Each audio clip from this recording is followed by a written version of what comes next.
High, আজকে আমি দেখাবো পদ্ম ফুলটি কীভাবে সহজ উপায়ে করা যায়।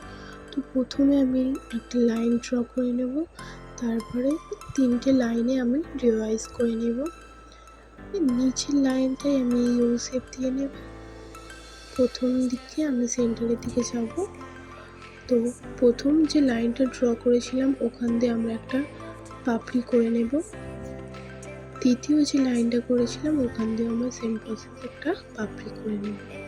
তো এই দুটো প্রসেস আমরা সেম এদিকেও করে নেব। সো যারা খুব নতুন এবং প্রথম শিখছেন তারাও পারবেন এই পদ্ম ফুলটি খুব সহজ উপায়। তো এখানে আমরা স্ট্রেট একটা পাতা নেব, এদিকেও আমরা একটা স্ট্রেট নেব, একটা গোল রাউন্ড দিয়ে নিলাম, তারপরে দুটো পাতা আরও অ্যাড করব। সো যারা আমার চ্যানেলে নতুন তারা সাবস্ক্রাইব করে নিন। এর পরের আঁকাটা কী শিখতে চান আমাকে কমেন্ট করুন। যারা এই গোলাপ ফুল